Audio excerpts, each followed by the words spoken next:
Good afternoon, Humanities 1. It's Miss Williams coming at you.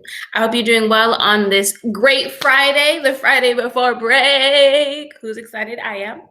Wonderful. So we're going to get started. I'm going to share my screen with you. We are still in Unit 5, and it is just about done, if you really think about it. So we have break next week, and the week after will be the last week dedicated to Humanities. I'm sorry, last week dedicated to Unit 5. And so we are going to hop right on in. So please take a minute, pause the video, and review our targeted competencies.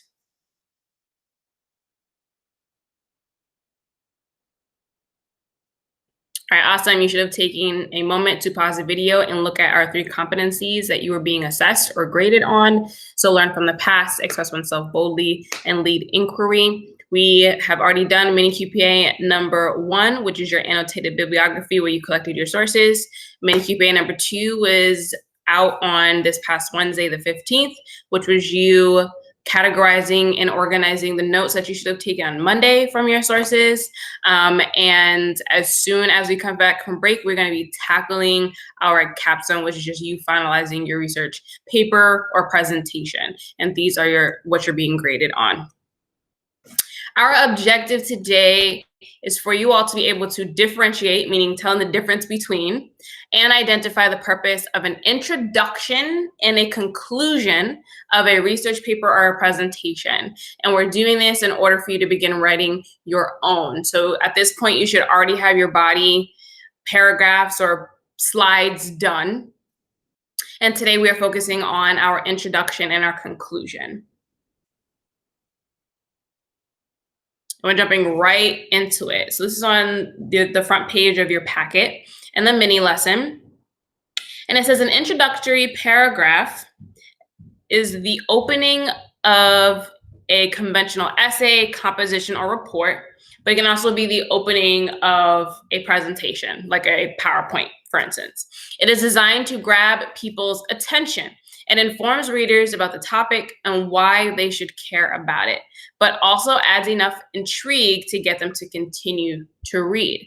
And so right now I'm going to play a 2-minute video about writing an introduction, and we'll hop right back in after that.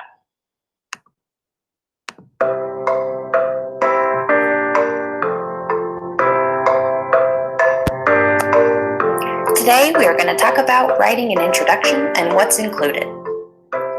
The introduction is the first thing that your reader is going to see, so you need to make sure that it's great.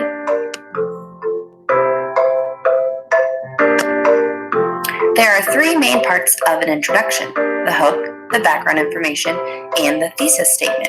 Let's take a closer look at each one. The first line or 2 of your introduction is called the hook. The purpose is to draw the reader in, make them interested, make them want to read.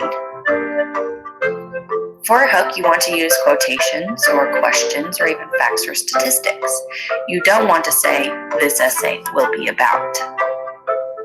The next part of your introduction is the background information.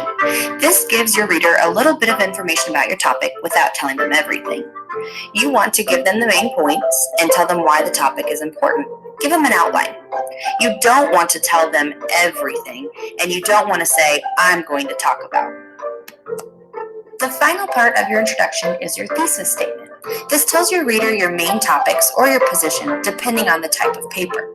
The thesis is the backbone of your essay, so you want to make it strong. When writing your thesis statement, you want to make sure that you're clear and specific. You want to include the thesis at the end of your paragraph, and you want to use your own original ideas. You don't want to bury the thesis in the middle of your introduction paragraph, nor do you want to say, here's the main points of my essay. So there you have it, the proper way to write an introduction. Include a hook, background information, and a thesis statement. Now you're ready to write your body paragraphs. All right, awesome. So we've just watched a 2-minute video on writing an introduction paragraph, okay, or an introductory section. Okay, because again, depending on what you chose on 2 weeks ago about how you want to present your research, you're either doing a paper or you're doing some type of presentation. So we've watched a 2-minute video, and now on your packet, I want you to answer the question, how would you describe what the purpose of an introduction is? And you can pause the video right now.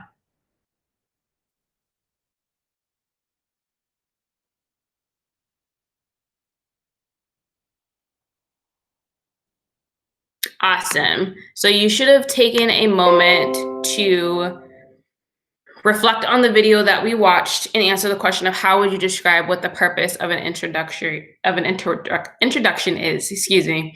So you should have wrote something along the lines of that it is something that opens your paper or your presentation and it helps to grab the reader's attention. You may have also written something along the lines of it gives your reader a little bit of background information on the topic that you are talking about. You're not giving them everything to talk about, but you're not giving them everything about your topic, but you're giving them a little bit at a time, just enough so that they continue to read. And so the next slide, I'm kind of just going to cover the 3 main elements that was talked about in that video. So there are 3 main elements that you should have in your introductory paragraph or section. Number 1 is a hook. So something that grabs the reader's attention and makes them want to keep reading. That could be a rhetorical question, that can be a fact or some type of statistic. It can be any of those things. I'm gonna check real quick to see who just logged on. Hi, Miss Keith, how are you? Hi, sorry. No, okay. Go ahead, you can continue your recording. I know you're trying to do your lesson. Just Thank wanted to support you. I appreciate you. So your hook can be a rhetorical question. It can be a little story or anecdote that has to do with your topic, or it can be like a fact or statistic, something that just really grabs the reader's attention. The second main element that you should have in an introduction should be some background information. So as we stated before in the video that we watched, is that you want to give your reader a little bit of information about your topic. Just to open it up. You don't want to give them everything, because if you give them everything, they're not going to continue reading or looking at your presentation. But you want to give them a little bit of something in order for them to understand at least what your topic is. And number 3 is your statement, your thesis statement. Okay, your thesis statement states your main topic or your position. And when you're doing that, you want to be clear and specific. And this is also almost always going to be like the last sentence of your paragraph or your section. Here's an example of what an introduction paragraph can look like, or a section can look like. So this particular example is about comics, okay? And as you can see, the first sentence says, comics have been part of America since the 1930s, and their appeal has survived to present day.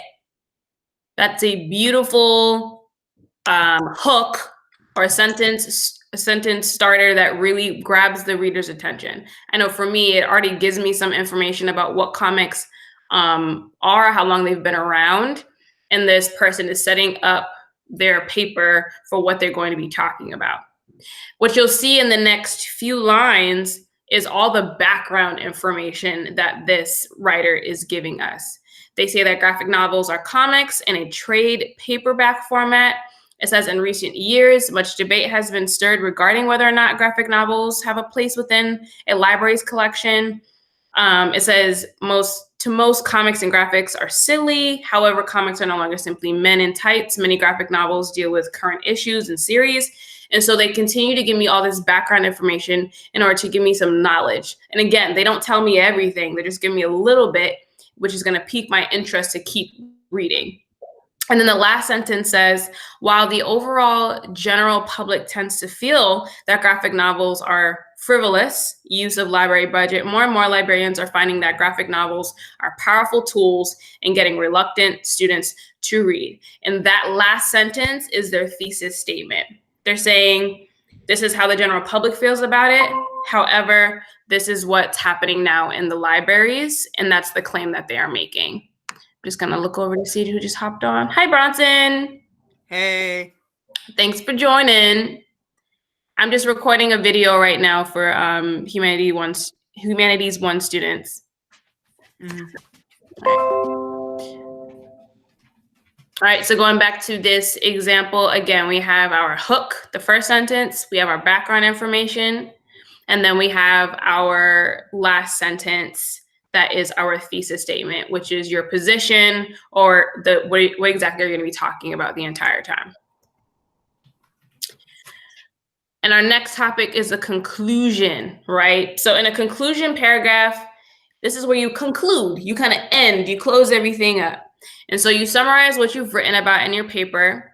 And when you're writing a good conclusion paragraph, you need to think about the main point that you want to get across and be sure it's included. Okay. So the same way when you're listening to a great song and it's coming to an end, you want to make sure that you close it out really, really well with a big bang. Okay. And so I want you to pause the video at this time and write on your packet or type, how would you describe what the purpose of a conclusion is?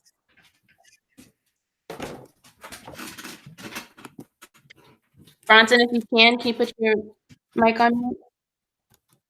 Thank you. All right, awesome. So you should have paused the video at this time and written or typed how you would describe the purpose of a conclusion. And you can have anything along the lines of you are summarizing what your paper was about, restating your thesis statement in a different way than how you introduced it in your introduction paragraph or section. All those things are a part of the purpose and describe what a conclusion is. And I have an example right here for you as well. So this particular conclusion is an author talking about technology. And so in the first couple of sentences, they restate a rephrased thesis statement. So they say the use of technology and screen time has been proven to create a well-rounded and positive educational experience for children and adolescents. Technology supplements in-class education, improves low-performing developmental skills, and allows children to excel academically. Okay, so that's their thesis statement that they kind of rearranged for their conclusion.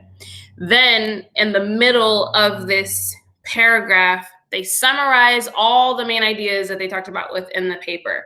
Okay. And again, a paragraph can be 5 to 7 sentences. It can be 10. However, because this is the last part that your reader is looking at, you want to summarize the main points and be as concise and short as possible.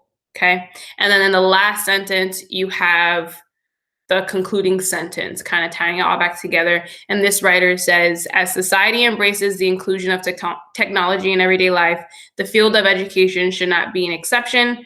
To exclude technology from educational and social development could arguably be detrimental to a child's outcome as an adult. So again, you have all these elements in the conclusion paragraph, the rephrasing of a thesis statement, summary of the main ideas within the paper, and then again, closing off with why this is so important. Why is this a significant argument? Whoops. So now I want you to spend time writing your introduction to your essay or your presentation, okay? And you can write that in your packet. That was you have a printed version or you have it on the computer. You can type it out as well. And you want to make sure to review your body paragraphs that you did on Wednesday before writing your introduction. And you want to make sure that you include your background information. Again, hook, background information, which is just enough information necessary for your reader to really understand your topic, and your thesis statement. And again, this indicates your paper's topic, makes your paper's purpose clear, and provides an overview of the 3 main supporting points that you will be talking about in your essay or in your presentation.